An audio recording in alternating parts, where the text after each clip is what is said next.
Welcome guys, कैसे आशा है अच्छी होगी। साथियों, माइक्रोसॉफ्ट एक्सेल में आपके पास बहुत बड़ा डेटा है और उस डेटा में आपने किसी नाम को या किसी प्रोडक्ट को सर्च कराना है तो उसके लिए आप फिल्टर का यूज़ कर सकते हैं। अलग अलग तरीके हैं, हम फंक्शन का भी यूज़ कर सकते हैं। अब मान लीजिए एक ही प्रकार के मिलते जुलते कैरेक्टर्स के बहुत सारे नेम हैं तो आपको पूरा नेम डालना पड़ेगा। और उस स्थिति में जब आपको पूरा नेम की स्पेलिंग ही नहीं पता हो तो क्यों ना हम कुछ एक कैरेक्टर डालें और हमारे पास वो टॉपिक या वो रिजल्ट सर्च होके आ जाए। तो इस प्रकार की एक डायनेमिक सर्च बार एक्सेल के अंदर हम किस प्रकार से बनाएंगे, ये बारीकी से और प्रैक्टिकल जानते हैं इस वीडियो में, तो इसमें तक बने रहेगा। नमस्कार साथियों, मेरा नाम मनोज कुमार और आप देख रहे हैं अपना यूट्यूब चैनल गुरुजी कंप्यूटर कोर्स। तो चलिए सीख लेते हैं। अभी यहाँ पे आप देख रहे हो मेरे पास एक सर्च बार बनी हुई है और डेटा पूरा मेरे पास है, ठीक है। अब मैं यहाँ पे कोई भी टेक्स्ट या कोई वर्ड सर्च कराऊं, मेरे को सर्च कराना है कोई हरीश है, उसकी स्पेलिंग मेरे को नहीं पता है, कोई हरीश है या हितेश है, किस नाम से है। तो मैं यहाँ पे देखो एच प्रेस कराता हूँ तो एच जिस भी वर्ड के अंदर होगा, चाहे वो फर्स्ट में हो, मिडिल में हो, लास्ट में हो, सारे यहाँ पे आ रहे हैं, चाहे हम स्मॉल लिखें या कैपिटल लिखें। उसके बाद मैं यदि ए प्रेस कराता हूँ, देखो मेरे को यहाँ पे हरीश मिल जाता है। पूरा नाम स्पेलिंग पता है तो पूरी स्पेलिंग डाल सकते हैं। अदरवाइज हम शुरू के एक दो करेक्टर या लास्ट के एक दो करेक्टर डालें। मैं यहाँ पे एस एस डालता हूँ, देखो एस एच से हमारे पास नरेश भी आ रहा है, मुकेश भी आ रहा है, हरीश भी आ रहा है ना। तो लास्ट में एस एच कैरेक्टर्स के जितने भी नेम होंगे सारे नेम आ जाएंगे। या फिर मैं देखना चाहूँ लास्ट में ए एन के कितने हैं, देन ए एन के तो हमारे बीच में पड़ते हैं, या N A, otherwise A R. देखो यहाँ पे यदि कोई डबल नाम होता, कुमार होता साथ में, तो कुमार वाले नाम भी यहाँ पे आ जाते। तो इस प्रकार का हम एक अच्छा सा एक सर्च बार किस प्रकार से तैयार करेंगे, तो ये स्टेप बाय स्टेप सीखते हैं। तो इसका कोई भी पार्ट मिस मत करना। अब देखिए सर्च बॉक्स है वो काम किस प्रकार से करता है हमारे डेटा पे, इसको हम किस प्रकार से तैयार करेंगे। ये डेटा है मेरे पास, इस डेटा को सबसे पहले आपने टेबल फॉर्मेट में कन्वर्ट करा लेना है। करेंगे कंट्रोल टी प्रेस अपने कीबोर्ड से और यहाँ से इसको करा देंगे ओके। अब आप देखो थोड़ी देर पहले आपको यहाँ पे टेबल फॉर्मेट हमारा नज़र नहीं आ रहा था, तो उसके लिए हम क्या करें, यहाँ से जो इसकी डिजाइनिंग आ रही है स्टाइल हम यहाँ से नॉर्मल करा देंगे तो टेबल फॉर्मेट नज़र नहीं आएगा, है ना। ये सिंपल डेटा हमको नज़र आ रहा है। अब इस डेटा में से एक इसकी हेडर रो को हम यहाँ से कॉपी करा लेते हैं, क्योंकि हमने फिल्टर कराना है एक नई सीट के अंदर। तो एक नई सीट के अंदर यहाँ पे हम करा लेते हैं हेडर रो को पेस्ट। यहाँ पे देखिए यहाँ पे हमने इस टेबल का नाम क्या दिया था, हमने टेबल का नाम कुछ भी नहीं दिया, ये टेबल 2 नेम है। आप जो भी नेम देना चाहें नेम दे सकते हैं। एग्जाम्पल के लिए इस टेबल का मैं नाम दे देता हूँ रो डेटा, ठीक है। रो डेटा नाम से मैंने इसको सेव करा लिया। अब चलते हम इधर, यहाँ पे एक फॉर्मूला यूज़ कराएं, इक्वल फिल्टर। फिल्टर के अंदर सबसे पहले पूछ रहा है एरे। एरे के लिए हमारे पास ये टेबल है ही। हम देखो इस प्रकार से टेबल को सेलेक्ट कराएं, तब भी हमारे पास यहाँ पे देखो रो डेटा लिखा आ रहा है, या फिर हम वहाँ पे टाइप भी कर सकते थे रो डेटा को। कोमा यूज़ करेंगे। इसके बाद पूछता है ये इंक्लूड।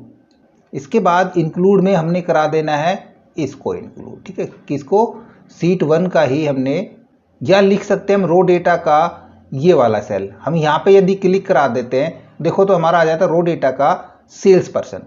ये बराबर हो किसके, इसके लिए हम एक सेल दे दें, ये वाला दे देता हूँ मैं टेम्परेरी सेल, ठीक है। ये बराबर हो इसके।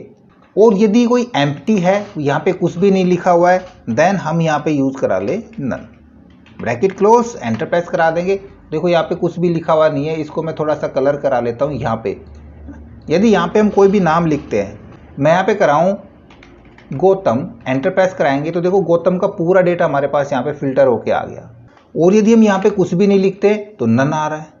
देखो पहला तरीका तो ये हो गया। अब यदि यहाँ पे नन है, कुछ भी नहीं लिखा हुआ है, तो पूरा डेटा हमारा यहाँ पे फिल्टर होके आ जाए, तब उसके लिए हम दूसरा फंक्शन इसी प्रकार से यूज़ कर सकते हैं। उसके लिए देखो यहाँ पे हमने क्या करना है, सिर्फ इसको चेंज कराना है। इसकी जगह मैं दोबारा से फंक्शन टाइप करता हूँ, एक इज नंबर, ब्रैकेट स्टार्ट करेंगे और हमने उस डेटा में से सर्च कराना पड़ेगा। सर्च ब्रैकेट स्टार्ट, किसको सर्च कराना है, फाइंड टेक्स्ट, हमने इसको सर्च कराना है। फिक्स करा लेंगे कहाँ पे सर्च कराना है, कोमा यूज़ करके चले जाएंगे अपने डेटा के अंदर, या फिर यहाँ भी हम लिख सकते हैं क्योंकि उस टेबल का हमने नाम दे रखा रो डेटा। अदरवाइज हम यहाँ पे करेंगे क्लिक, देखो हमारे पास वही चीज़ आ जाएगी रो डेटा का सेल्स पर्सन। इधर करेंगे हम फॉर्मूला बार में, आप ध्यान से देखना, ब्रैकेट क्लोज, दूसरी ब्रैकेट क्लोज इस नंबर की इक्वल ट्रू, और आगे एम्प्टी के लिए नन रखेंगे, एंटर प्रेस करा लेंगे। देखो फिर से हमारा पूरा डेटा आ गया, लेकिन इस बार देखो यहाँ पे कुछ भी नहीं लिखा है, तो क्या होगा, पूरा डेटा फिल्टर होके आ जाएगा। और यदि कुछ भी हम यहाँ पे एरर कराते हैं, एंटर प्रेस कराएंगे, तब नन आएगा। अब यहाँ पे एक बेनिफिट और देखिए, मैंने वहाँ पे लिखा था गौतम, तो गौतम का डेटा आ गया था। बट यहाँ पे यदि हम 3 कैरेक्टर भी लिखते हैं तब भी पूरा डेटा आ जाएगा, NARE, एंटर, देखो नरेश का पूरा डेटा यहाँ पे आ रहा है। जबकि उस फॉर्मूले में ये जब तक पूरा नाम नहीं डालेंगे तब तक हमारा वो डेटा नहीं आएगा। अब चलो इसको हम थोड़ा सा डायनेमिक बनाते हैं। अब इसका हम सबसे पहले अलाइनमेंट यहाँ पे तैयार करा लें। मैं इस पूरे को तो करा देता हूँ डेट फॉर्मेट के अंदर, और ये भी अलाइनमेंट आप रखना चाहें तो उसी प्रकार का आप यहाँ पे अलाइनमेंट रख सकते हैं, ठीक है। बाकी हमने यहाँ पे कुछ नहीं करना है। अब हमने एक सर्च बार तैयार करनी है, तो उसके लिए सिंपल हम चले जाएंगे इंसर्ट के अंदर और यहाँ से हम एक शेप इंसर्ट करा लेंगे। कोई भी एक शेप ले लेते हैं अच्छी सी, हमको ये वाली शेप ले लेनी है, ठीक है। ये शेप मैं यहाँ पे ड्रॉ करा देता हूँ। इसको और भी हम कॉर्नर राउंड करना चाहें तो और कॉर्नर राउंड करा सकते हैं। फिल के लिए नो फिल करा देंगे, इसको हमने कोई फिल रखना नहीं है। बॉर्डर रखना चाहें इसका बॉर्डर रख सकते हैं। अब हमको यहाँ पे एक सर्च के लिए भी चाहिए, या फिर इसको हम फिल करा देते हैं वाइट कलर से, तो अच्छा लगेगा, है ना। मैं इसको वाइट से फिल करा देता हूँ, देखो पूरा ये अच्छा दिख रहा है।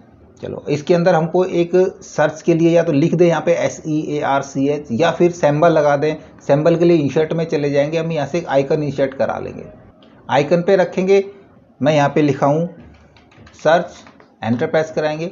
देखो सर्च के लिए बहुत सारे आइकन खुल गए। जो आइकन हम लेना चाह रहे हैं उसको हम यहाँ पे इंसर्ट करा लेंगे, ठीक है। आ गया आइकन हमारे पास। इस आइकन को हम एडजस्ट करा लेते हैं इसके साइज़ के हिसाब से। देखिए ऐसी चीज़ें अच्छी लगती हैं देखने में ना। अब हमको एक टेक्स्ट बॉक्स लेना पड़ेगा यहाँ पे। उसके लिए आपके पास डेवलपर टैब का होना बहुत ज़रूरी है। डेवलपर टैब नहीं है तो आप सीधा यहाँ से क्विक एक्सेस टूल बार पे जाएंगे, यहाँ से कर लेंगे मोर कमांड्स के ऊपर कस्टमाइज रिबन्स, और यहाँ पे आपको मिल जाएगी डेवलपर टैब। ये देखो पहले ही चेक है मेरे पास, आपके पास चेक नहीं होगी, इसको चेक करा ले, ओके करा ले, तो डेवलपर बन जाएगा। अब हम सीधा डेवलपर में चले जाएंगे और यहाँ पे आपको मिल रहा है देखो इंसर्ट के अंदर से हम यहाँ पे ये वाला बटन लेंगे text box active x control का। इसको हम क्लिक करा के और यहाँ पे हम इसको ड्रॉ करा देते हैं। इसको और भी आप इसके अकॉर्डिंग पूरी तरह से रख सकते हैं ड्रॉ करा के, और फिर हमने इसकी लाइनें रखनी है नहीं रखनी है वो सारी सेटिंग हम कर लेंगे। अब सीधा हम इसी के ऊपर राइट क्लिक यूज़ कराएंगे, चले जाएंगे इसकी प्रॉपर्टीज़ के अंदर, और प्रॉपर्टी में देखो आपको यहाँ पे एक ऑप्शन मिलेगा सेल लिंक का, यहाँ पे लिंक्ड सेल, ठीक है। यहाँ पे हम लिंक करा देंगे इस सेल को, ये है B2, तो मैं यहाँ पे डाल देता हूँ B2 को, एंटर प्रेस करा लेंगे। साथ में एक और मिलेगा आपको स्पेशल इफेक्ट के नाम से।